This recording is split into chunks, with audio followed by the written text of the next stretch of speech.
il faut replacer quand même cette compétition-là dans le contexte. Fin 93, l'équipe de France se fait éliminer de la Coupe du Monde 94 aux États-Unis. Étape importante vers la Coupe du Monde 98 qu'on a obtenue. Et c'est une catastrophe nationale. Donc, Aimé Jacquet est promu après cette catastrophe sélectionneur. Et là, il y a quand même 3 étapes importantes avant de parler de cette compétition. Le premier match d'Aimé Jacquet, qui est un match amical qui avait été prévu de longue date en Italie en début d'année 94, où Aimé rappelle des anciens qui étaient plus appelés par Gérard Rouillet, dont je faisais partie du coup. Donc on va gagner en Italie.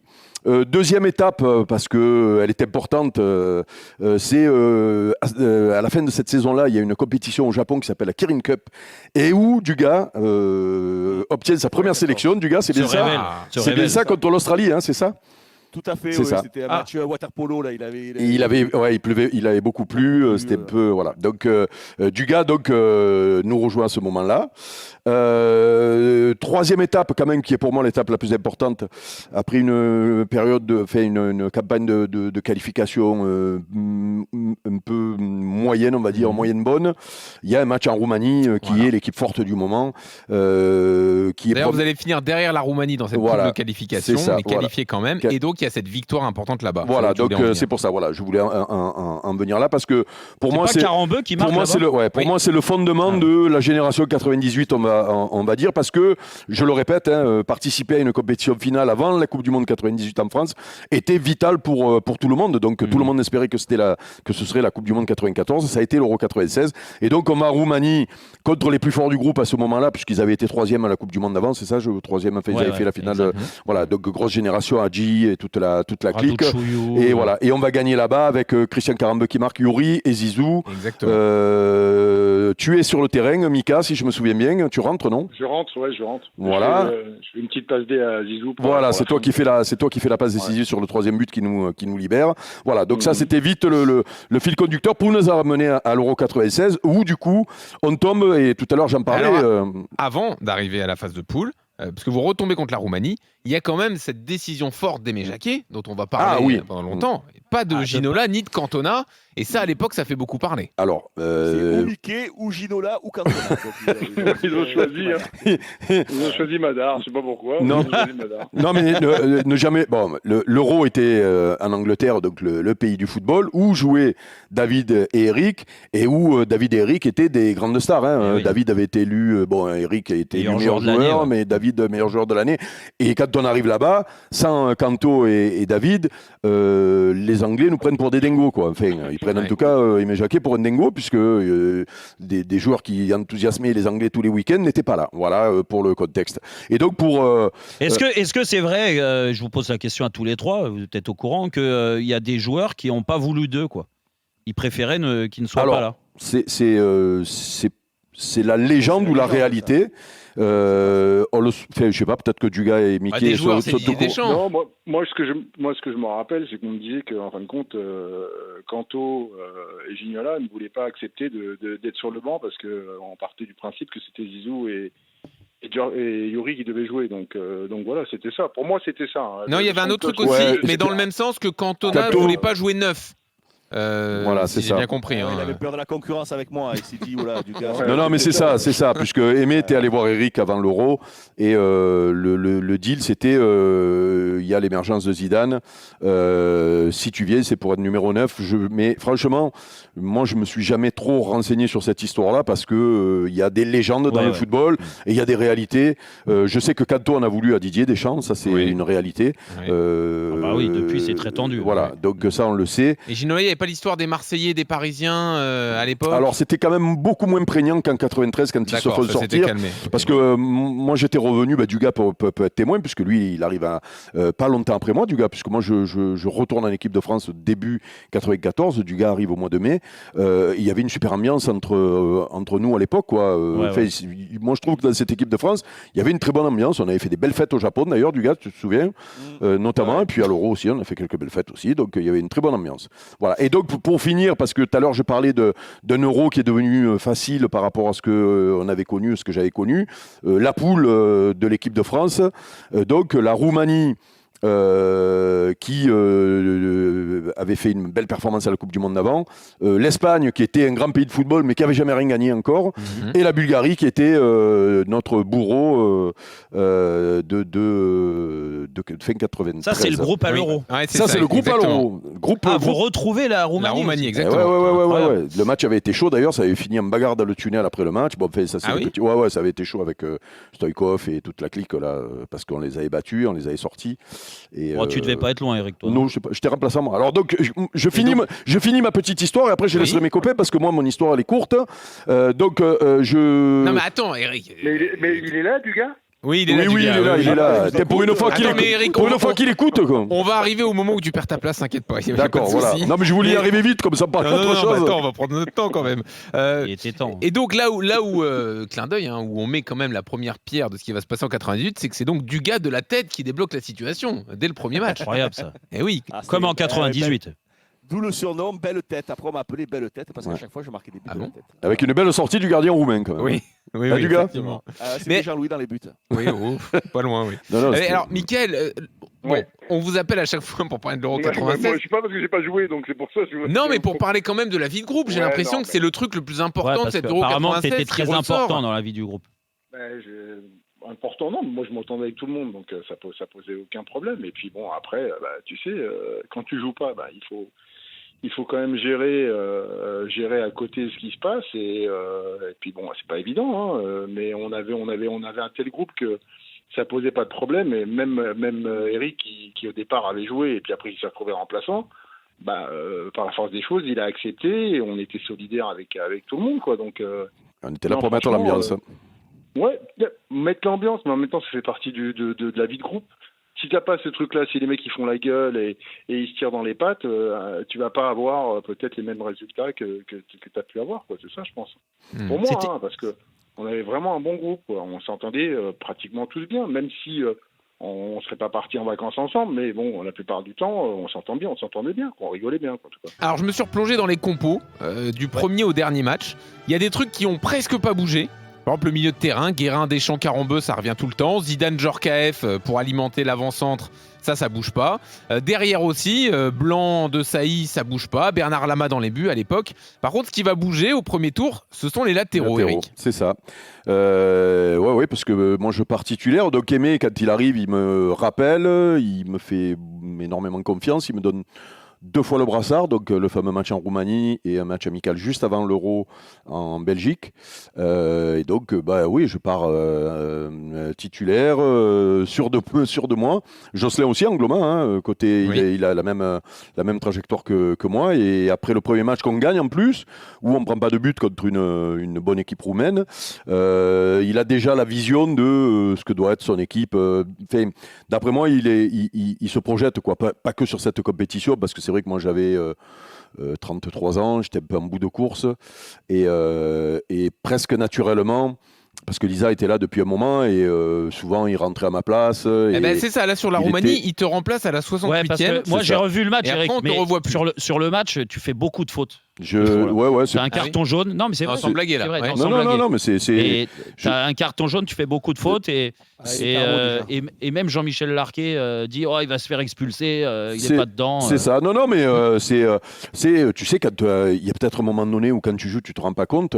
Et c'est vrai que moi je l'ai mal vécu sur le coup, mais après coup, tu te dis c'était inéluctable, quoi. Lisa, il allait me prendre la place. Et quand il te remplace dans le match, tu sens quelque chose? Non, moi franchement, je joue le prochain match sans problème. J'ai la surprise d'être remplaçant contre l'Espagne. Contre l'Espagne, on prend un but, je crois, je sais plus le score du match contre l'Espagne. Un partout. On prend un but en plus qui part du côté gauche et tout. Je me dis mais c'est bon, je vais revenir le match contre la Bulgarie. En plus contre la Bulgarie, on savait que ça allait être tendu, grosse rivalité avec ce qui s'était passé. Et puis moi, j'avais envie d'en découdre, quoi. Et puis là, je comprends quand je suis encore une fois sur le banc que c'est fini pour moi. Et donc je le répète, je pense que Aimé, il avait un coup d'avance, c'est-à-dire qu'il sentait que moi j'étais en bout de course. Et justement, comme tu le dis, Jérôme, quand tu tu fais beaucoup plus de... Bon, je faisais des fautes, mais quand tu en fais beaucoup et que surtout, quand tu en fais parce que tu es en retard, le coach, il sent que peut-être... Et puis Lisa, il était en pleine bourre, quoi. Hein, et voilà, tu avais un concurrent. J'aurais eu le concurrent d'aujourd'hui, peut-être que j'aurais joué encore, enfin, entre guillemets d'aujourd'hui, où c'est vrai qu'il y a des problèmes latéraux. Là, il n'y avait pas de problème, quoi. Celui qui était dans ton dos et qui te soufflait sur la nuque, c'est Lizarazu. Donc, naturellement, voilà. Et donc, du coup, je suis rentré dans les géos de la... Parce que, comme le disait Mickey, et Didier, il en a tiré des enseignements peut-être de cet Euro 96, c'est que, on l'a dit d'ailleurs en 2018, c'est que les remplaçants, ils sont très importants pour pas plomber le vestiaire quand tu joues pas. Quand tu joues pas, que tu fais un mois et demi, voire 2 mois avec la préparation, les mecs qui sont sur le banc, ils peuvent te plomber la compétition. Et nous, on avait eu cette force-là avec Mickey, avec il y avait Fabien Barthez qui était remplaçant. On va pas tous les citer, mais on avait fait en sorte que les entraînements soient ludiques, que entre les matchs, ce soit ludique aussi, et que vous aviez un vrai rôle à jouer. Que les soirées se passent bien, quoi, que ce et soit vous faisiez ludique, quoi entre les matchs? On faisait des jeux, quoi. On fait des mais trucs. Quel genre de jeu? Des jeux à plusieurs. Des jeux, la pétanque, la pêche, les cartes. On jouait beaucoup aux cartes à l'époque. Tous les trucs qu'on pouvait faire à plusieurs, quoi. Voilà. Bien sûr, tous les jeux à plusieurs. Dugas, tu peux nous parler d'Éric le grand frère? Il a été comment? Qu'est-ce qu'il vous a appris? Non, mais c'est sûr que après, on est jeunes. Moi, j'ai 2 ans avant, j'intègre l'équipe. Tu avais quel âge, toi, Dugas, là? 94, je suis né en 72, j'avais 24 ans. 24 ans, voilà, tu découvres un peu, il y a les anciens, c'est quand même des tauliers, il y a des mecs qui sont en place, il y a la vraie génération d'avant, et puis on a tous vécu aussi le traumatisme de 93. Voilà, moi j'intègre cette équipe de France avec beaucoup de plaisir, alors de surprise aussi, parce que quand même, tu sens qu'il y a une grosse force entre le Paris Saint-Germain et Marseille. Voilà, que les mecs s'apprécient malgré tout, mais bon, malgré tout, pour être totalement honnête, il y a quand même des petits pics qui se font de temps en temps, surtout moi j'ai trouvé un peu plus au Japon, même si l'ambiance était plutôt sympa. Voilà, après 96, je pense que Aimé, il doit faire des choix forts, il a une idée en tête, laquelle, on ne le sait pas trop, sincèrement. Voilà, Aimé, il parle pas beaucoup, il dit les choses sans trop s'exprimer. Il met des coups alors je vais pas dire des coups de pression, mais des ultimatums un peu aux uns aux autres en leur disant voilà, lui il sera titulaire, lui ce sera comme ci, lui ce sera comme ça. Et toi, par exemple, Dugas, qu'est-ce qu'il te dit? Parce que tu alternes avec Loco sur toute la compète. Non, mais moi j'y vais en essayant de gratter du temps de jeu. Moi, j'ai aucune certitude.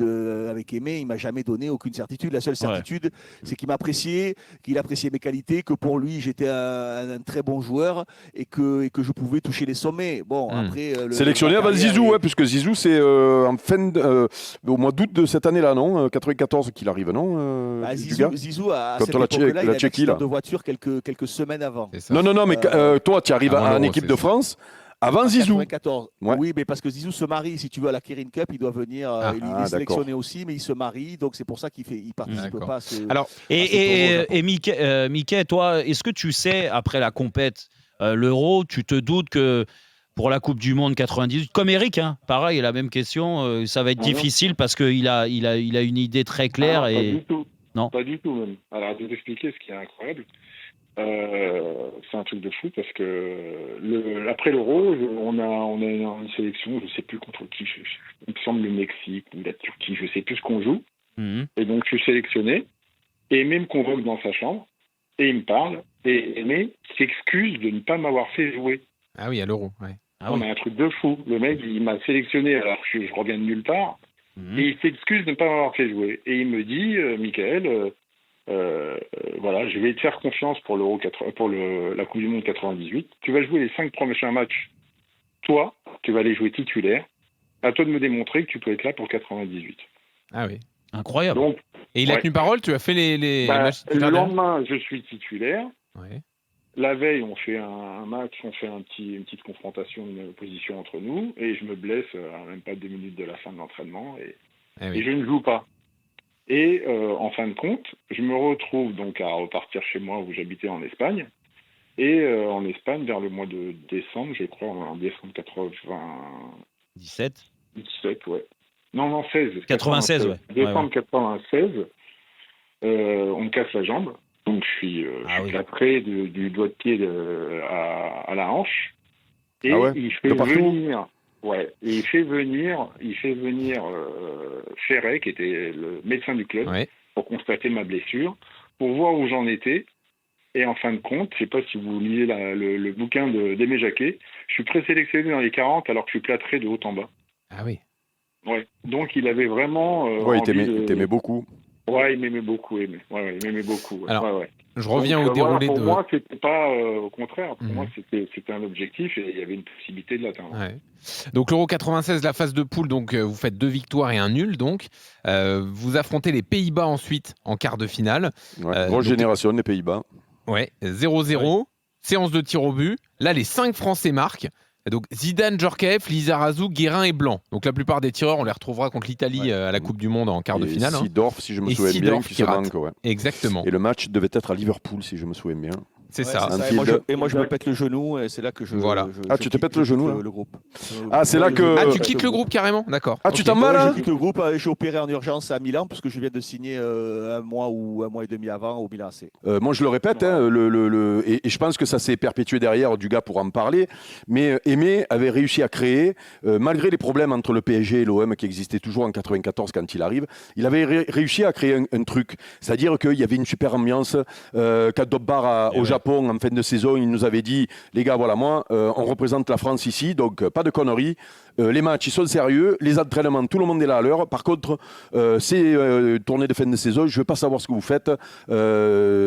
Et vous pouvez sortir et profiter. Bon, ça valait le coup, mais j'ai même pas repris la main pour parler de l'élimination parce qu'on arrive au bout du chrono. Mais bon, voilà, on fait sortir contre la République tchèque. La République tchèque, grosse génération. De toute façon, ils sont unanimes les trois pour dire que c'est à cause de Reynal Pedros. Donc, non, pas du tout. Par contre, cette demi-finale et l'ossature de cette équipe-là, et surtout la mentalité de cette équipe-là, a permis du coup à l'équipe de France d'être champion du monde en 98. J'en reste persuadé. Moi aussi, je suis d'accord. Donc merci Eric et merci moi, j'ai Mickey. compris que sans la blessure de Dugas, on était champion d'Europe aussi en 96. Et peut-être que si Dugas se blesse pas, il met un coup de tête. Dire qu'on lui avait acheté des genouillères et tout.